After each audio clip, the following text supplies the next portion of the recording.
ಮಂದಿ ಮನೆಗೆ ಸಮಾಧಾನ ಮಾಡಕ್ಕೆ ಹೋಗಿಲ್ಲ, ನಿಂದ ಮನೆ ಅಂದ್ರೆ ನೀನು ನೋಡ್ಕೊ. ನಿನ್ನ ತಾಟ್ನಾಗ ಎಮ್ಮೆ ಕರ ಬಿದ್ದೈತಿ, ಅದು ಬಿಟ್ಟು ಮಂದಿ ತಾಟ್ನಾಗ ಬಿದ್ದಿರುವಂಥ ನೊಣ ತೆಗ್ಯಾಕೆ ಹೋಗಿಲ್ಲ ಹುಚ್ಚ ಅಂದ್ರೆ.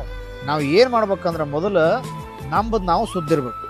ನೆರೆಮನೆಯವರ ದುಃಖಕ್ಕೆ ಅಳುವವರ ಮೆಚ್ಚ ನಮ್ಮ ಕೂಡಲ ಸಂಗಮ ದೇವ. ನಿಮ್ಮವ್ವ ಅಪ್ಪನ ವೃದ್ಧಾಶ್ರಮಕ್ಕೆ ಹೋಗ್ಬಿಟ್ಟು ಬಂದಿರ್ತೀರಿ, ಪಕ್ಕದ ಮನೆಯಲ್ಲಿರುವಂತಹ ಅವ್ರ ಮಕ್ಕಳಿಗೆ ನೀವು ಹೇಳ್ತಿರ್ತೀರಿ, ನಿಮ್ಮ ಅವ್ವ ಅಪ್ಪಗ ಚೆಂದಾಗಿ ಊಟ ಅದು ಕೊಡು, ಚೆಂದಾಗಿ ನೋಡ್ಕೊ, ಅವ್ರ ದವಾಖಾನೆಗೆ ತೋರ್ಸು.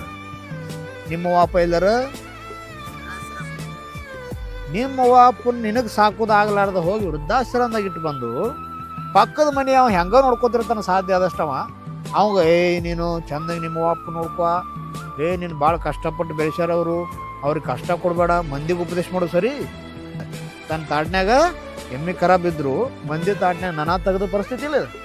ತನಗೆ ಸಾಕೋದು ನೀಗ್ಲಾರ್ದಕ್ಕೆ ತನ್ನ ಅವ್ವ ಅಪ್ಪನ ಹೋಗಿ ಅನಾಥಾಶ್ರಮ ಬಿಟ್ಟು ಬಂದು ಮಂದಿ ಅವ್ವ ಅಪ್ಪನ ಚೆಂದಾಗಿ ನೋಡ್ಕೋತಾನಂದ್ರೆ ಇವ ಮಗ, ಇವ ಮಂಗ್ಯಾನ ಮಗ.